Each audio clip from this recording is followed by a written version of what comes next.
प्रिय पत्रकार साथियों, दिल्ली प्रदेश कांग्रेस कमेटी के सभागार में आप लोगों का स्वागत है। हमारे साथ आज अखिल भारतीय कांग्रेस कमेटी की मुखर आवाज और भ्रष्टाचार के खिलाफ एक अग्रणी भूमिका लेने वाले नेता कम्युनिकेशन डिपार्टमेंट के प्रमुख पवन खेड़ा जी हैं। दिल्ली प्रदेश कांग्रेस कमेटी के यशस्वी अध्यक्ष देवेंद्र यादव जी हैं। अखिल भारतीय कांग्रेस कमेटी के हमारे दिल्ली विधानसभा का चुनाव दृढ़ता से देखने वाले और सचिव डेनी साहब हैं। पूर्व मंत्री नरेंद्र नाथ जी हैं। आज बेहद संवेदनशील विषय पर हमारे नेता आपसे पत्रकार वार्ता को संबोधित करेंगे। भीषणतम भ्रष्टाचार का पर्दाफाश आज इस मंच से होगा। मैं आग्रह करता हूं पवन खेड़ा जी से कि वे संबोधित करें। नमस्कार साथियों, शराब स्वास्थ्य के लिए हानिकारक है, ये तो हम सब जानते हैं। और शराब की लत इंसान को, परिवार को, समाज को बर्बाद कर देती, ये भी हम सब जानते हैं। लेकिन शराब से पैसा बनाने की लत ना केवल इंसान को, उसके चरित्र को, हमने तो देखा हमारी आंखों के सामने, इस पूरे शहर को उसने बर्बाद कर दिया। और ये जो अल्कोहल अफेक्टेड पार्टी, आप आम आदमी पार्टी जिसको आप लोग कहते हैं, अल्कोहल अफेक्टेड पार्टी ने अंतर्राष्ट्रीय स्तर के इंफ्रास्ट्रक्चर वाले शहर को कैसे तबाह किया, हमारी आंखों के सामने तबाह किया। आप सब देख रहे थे, हम सब देख रहे थे, हम सब गवाह हैं इस बात के कि इस शहर को, इसके इंफ्रास्ट्रक्चर को एक कूड़े के ढेर में बना के रख दिया। दिल्ली के शराब के ठेकों की जो दलाली, उसमें लिप्त शराब मंत्री का एक खुलासा।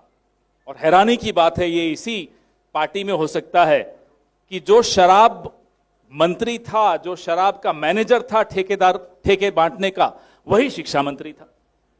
ये किसी और पार्टी में संभव नहीं है।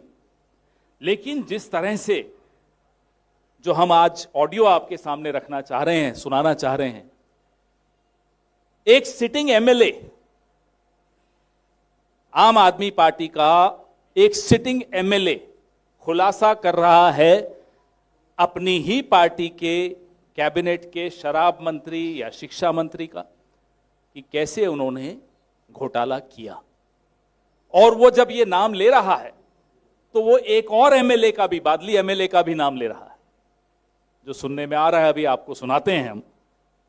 जिस तरह से एक बोतल पर एक बोतल फ्री, यही थी स्कीम, एक बोतल पर एक बोतल फ्री, ये पैसा दो, लाइसेंस लो, जो नीति ये लोग लाए, पूरी सरकार, पूरी इनकी पार्टी शराब के काले कारोबार में डूब गई। जैसा कि उस दिन हम चर्चा कर रहे थे कि ये बोलते थे केजरीवाल जी की हर मर्ज की दवा है उनके पास, दवा तो नहीं दिखी, दारू की दलाली जरूर दिखी, और उसमें ये डूबते हुए दिखे। अब बाकी बातें हमारे साथी, हमारे अध्यक्ष नौजवान नेता देवेंद्र यादव जी इस ऑडियो रिकॉर्डिंग के बाद आपके सामने रखेंगे। जरा ऑडियो रिकॉर्डिंग चलाइए। आपको 10 लोगों को भेजा गया सर्वे करने। कौन है ये लोग? 10 में कौन है? पार्टी के अरविंद जी के जो सबसे नजदीक रहते हैं, विभव, जस्मीन, नायर तो रहता है, अविष्टम साथी रहता है। जो दिल्ली में बदनामी, अरविंद जी समझ नहीं पा रहे आज भी, जो दिल्ली में बदनाम हुए अरविंद जी, वो किसने करवाया? नायर ने करवाया। क्योंकि वो जो दारू की पॉलिसी लेके आया, नायर लेके आयु पैसे के लिए। ये जो चुनाव, देखो पब्लिक सब समझती है, मैं तो पार्टी में रहा हूँ आज भी, हम कि अंदर अब पब्लिक की सोच पूछे ना यार, दारू, मैं मनीष जी को जब दारू पॉलिसी ला ना, मैं मनीष जी के साथ बैठा था, मैं सर इसको रहने दो, जो नेगेटिव फैलाएगी क्षेत्र में। कह रहा यार तुझे क्या पता, पार्टी को पैसे चाहिए होते हैं, कहां से आओगे, इतने स्टेटों में चुनाव है, कैसे लड़ोगे? तो यार कहीं ना कहीं मेरे से तो यहां तक कहा, तू भी कर ले, सेटलमेंट तेरे भी खुल जाएगा। बुढ़वा कंपनी ये वो बात बच गया था तो उस टाइम तो बना लिया था प्लान, बना लिया था मन्ना राजेश ने मिलकर कि भाई अब बना मैं तो बच गया। पैर भगवान का शुक्र हुआ ना, हम भी आज जेल में होते दारू केस में। तो ये नायर ने पॉलिसी बनाई ऐसे करके ऐसे ऐसे ऐसे। उस टाइम गुजरात चुनाव में लड़ा, पैसा तो इतना थोड़ी था। गोवा के साथ चुनाव लड़ा इन्होंने पूरा, फिर पंजाब दिल्ली में पैसा कहाँ से था? पैसा तो सभी इन्हीं रास्तों से आया था। चलो अब तो पंजाब से आ रहा है इनके पास लगाने के लिए, अब तो पंजाब से लाया जा रहा है। तो आपने ये सुना, ये नरेला के सिटिंग एमएलए हैं शरद चौहान, जो वार्ता कर रहे हैं किसी से और बता रहे हैं कि मनीष के साथ ये बैठे थे जब नायर शराब पॉलिसी लाया, उसके ऊपर चर्चा हुई और इन्होंने मनीष को कहा कि भाई ये मत करिए, ये क्षेत्र में बड़ी गड़बड़ हो जाएगी, हर क्षेत्र में ये शराब की दुकानें खुल जाएंगी।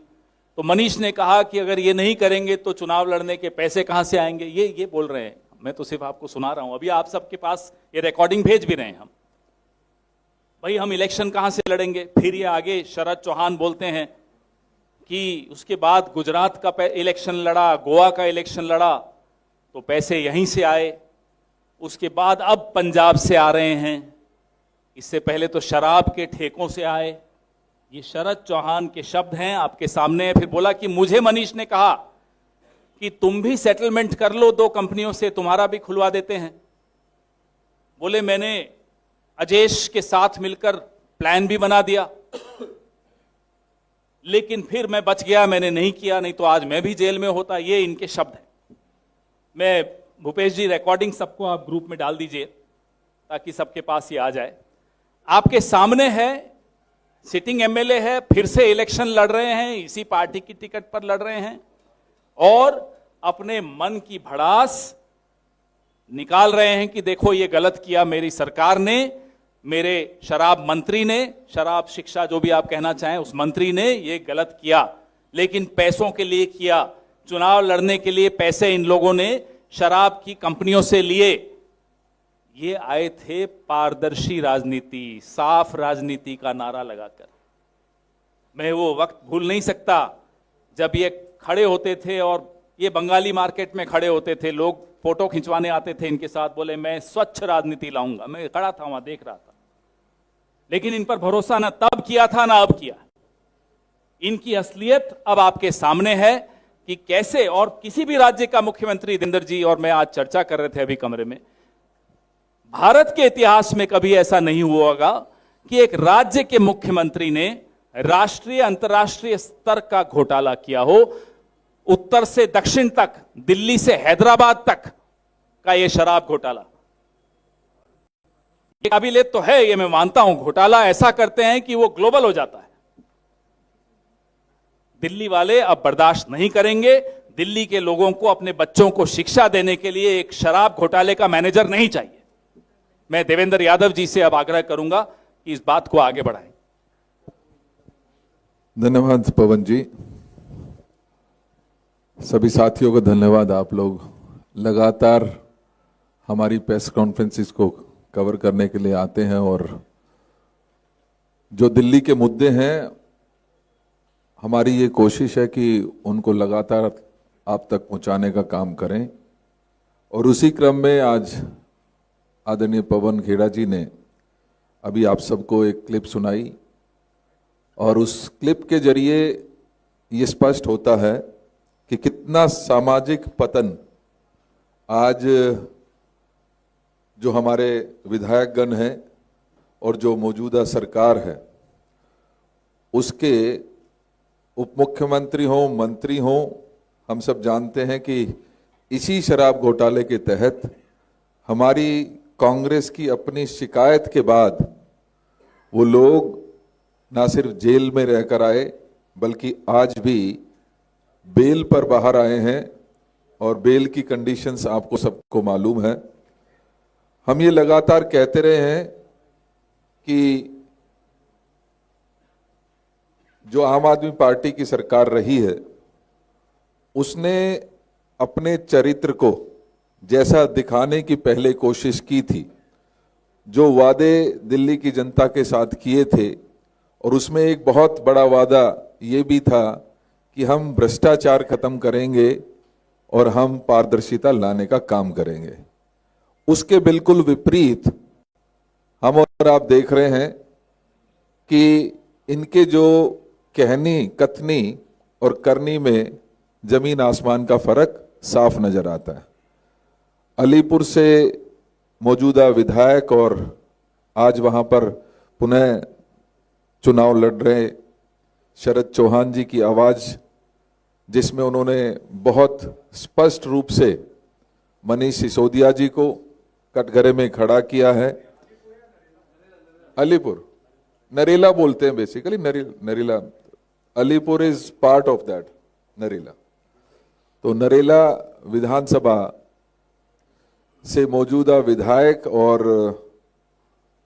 करंट में कैंडिडेट भी, उनकी अपनी आवाज में वो बता रहे हैं किस तरीके से ये जो पूरा ऑपरेशन था, ये जो स्कैम था, उसको जो टॉप में बैठी आम आदमी पार्टी की लीडरशिप है उसने अंजाम देने का काम किया। वो कहते हैं, हमारे देसी भाषा में बोलते हैं कि लड्डू बटेगा तो सब में, अपने जो परिवार वाले हैं, जानकार हैं, पहचान वाले, उस सब में बटेगा। तो ये ना सिर्फ केंद्रीय नेतृत्व जो जेल गया है, उसके अलावा भी बहुत सारे ऐसे इनके अपने प्रिय लोग हैं जिनको फायदा पहुंचाने का, एक भ्रष्टाचार के तहत फायदा पहुंचाने का काम आम आदमी पार्टी की सरकार ने किया है। हम आज जब विधानसभाओं में जा रहे हैं, घर घर जाने के अपना जो डोर टू डोर करने का काम कर रहे हैं, उसमें आज प्रमुखता के साथ ये मुद्दा भी सामने आता है, क्योंकि पिछले 10 सालों में शराब और नशे का जो व्यापार, इलीगल व्यापार दिल्ली में बढ़ा है, उससे विशेष रूप से हमारी माताएं, बहनें बहुत ज़्यादा प्रताड़ित हैं।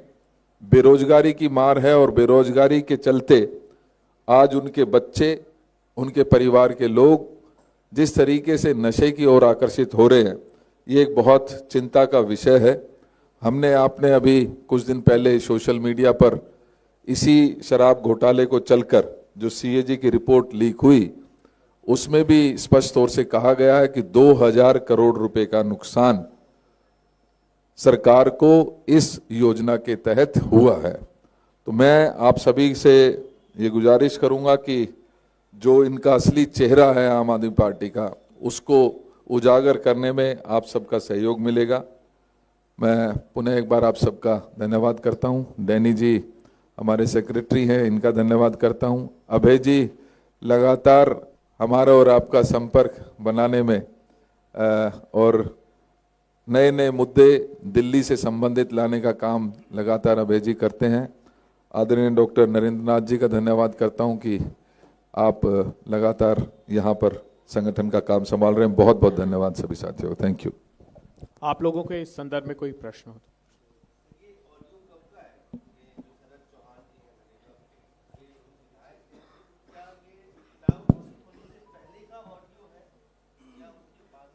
उन्हीं से पूछिए कि कब बोल रहे थे ये सब।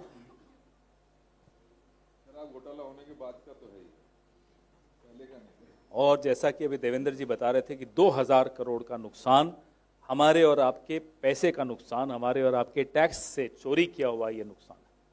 तो ये ज़्यादा महत्वपूर्ण बात यह है कि किस तरह इसको अंजाम दिया गया, कैसे हमारी जेब काटी गई, ये बहुत महत्वपूर्ण है।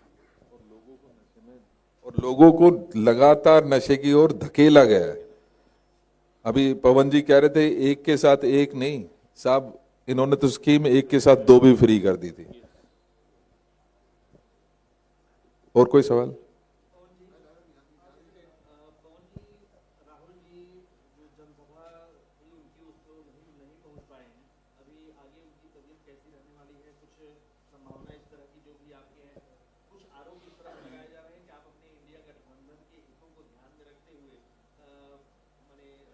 ये पता नहीं कहाँ से खबर आपको आती है, लेकिन मुझे इस बात का दुख जरूर है कि आदरणीय राहुल गांधी जी जो दलितों की, पिछड़ों की, माइनॉरिटी की मजबूत आवाज के रूप में आज पूरे देश में जाने जाते हैं, उनकी सेहत के चलते कल जो हमारा सदर में प्रोग्राम था उसमें डॉक्टर्स की हिदायत के बाद वो वहाँ नहीं पहुँच पाए। और मुझे खेद है यहाँ आपको ये सूचित करते हुए भी कि आज भी जो हमारी प्रोग्राम था उसको उनकी सेहत को ध्यान में रखते हुए डॉक्टर्स की एडवाइस के पश्चात कैंसिल किया जा रहा है। हम जो आपके सामने खुलासे ला रहे हैं, ये क्या किसी को सहयोग करने के लिए ला रहे हैं? राहुल जी बेलगावी भी नहीं आ पाए थे, उसमें किसका नुकसान हो रहा था बताइए जरा। तो ये जो स्पेकुलेशंस हैं ये गलत हैं। हम पूरी तरह से यहाँ की भ्रष्ट सरकार के खिलाफ रोज क्या है वो आपका पाप का पर्दाफाश, कल अजय माकन जी बैठे थे, आज हम सब बैठे हैं, देवेंद्र भाई प्रचार छोड़कर बीच में आए ये करने, तो ऐसा नहीं है। हम आने वाले दिनों में आपको बताएंगे इनकी असलियत और लगातार पोल खोलेंगे।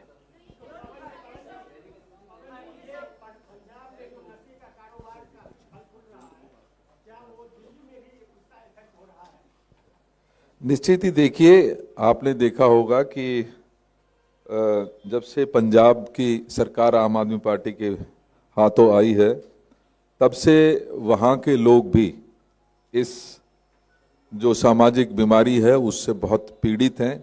और कहीं ना कहीं मैं हमेशा ये अपने वक्तव्य में कहता रहा हूँ कि उसका असर सीधा सीधा पंजाब के साथ साथ दिल्ली की राजनीति पर भी हो रहा है। और कहीं ना कहीं जो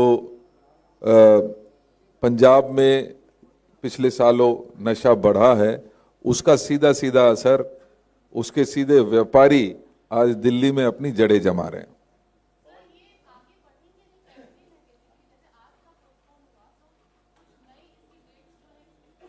देखिए, क्योंकि हेल्थ रीजंस की वजह से ये प्रोग्राम कैंसिल हुआ है, तो पहले सेहत ठीक होगी उसके पश्चात ही हम आगे का प्रोग्राम। अभी भी कल का प्रोग्राम आज के समय में स्टैंड है, क्योंकि कल का भी आपको जानकारी होगी मादीपुर में है। सेहत सही रही तो निश्चित ही राहुल गांधी जी बहुत इंटरेस्टेड हैं कि दिल्ली के मुद्दों को प्रमुखता से उठाने का वो काम, हालांकि पिछले कई सालों से जब से न्याय यात्रा खत्म हुई है वो अलग अलग छोटी छोटी अपनी यात्राएं उनकी जारी हैं। दिल्ली की समस्याओं के हो, चाहे वो डीटीसी के हमारे कर्मचारियों की बात हो, चाहे बढ़ई की बात हो, चाहे रेलवे लोकोमोटिव के कर्मचारियों की बात हो, अन्य किराना स्टोर पर जाकर उनकी समस्या देखना हो, नाले पर जाकर लोगों से रूबरू होकर वहाँ की समस्याएं जानने की बात हो, लगातार माननीय राहुल गांधी जी इस सरकार की जो कमियां हैं, खामियां हैं, उसको उजागर करते रहे हैं और आगे भी करते रहेंगे।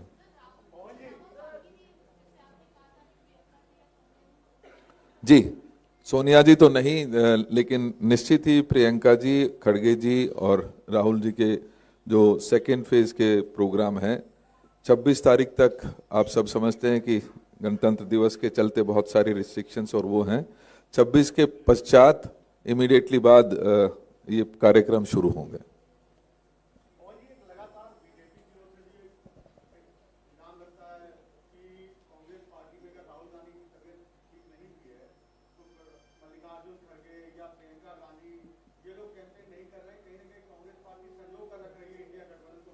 अरे वो हमारे और क्यों देख रहे हैं? वो अपना चुनाव लड़े, हम तो नहीं किसी और किसी की तरफ देख रहे, हम अपना चुनाव लड़ रहे हैं। इधर देखो जो छोटे भाई हैं उनके, तो वो कहते हैं साहब देखो हमारी मदद कर रहे हैं, नहीं आ रहे। हमारे से क्यों परेशान हैं? कभी अफवाह उड़ा देते हैं कि हमने दबाव डलवा दिया गठबंधन का। इतने डरे हुए क्यों भाई? हम अपना चुनाव लड़ रहे हैं, खुलकर लड़ रहे हैं, मजबूती से लड़ रहे हैं, ताकत लगाकर लड़ रहे हैं। आप भी लड़िए। और बड़ा भाई देखो तो कहता है देखो वो उसकी मदद कर रहे हैं। तो आपको दिख रहा है इस चुनाव की दिशा, दोनों डरे हुए हैं। असलियत यही है कि दोनों डरे हुए हैं और ये डर अच्छा लग रहा है।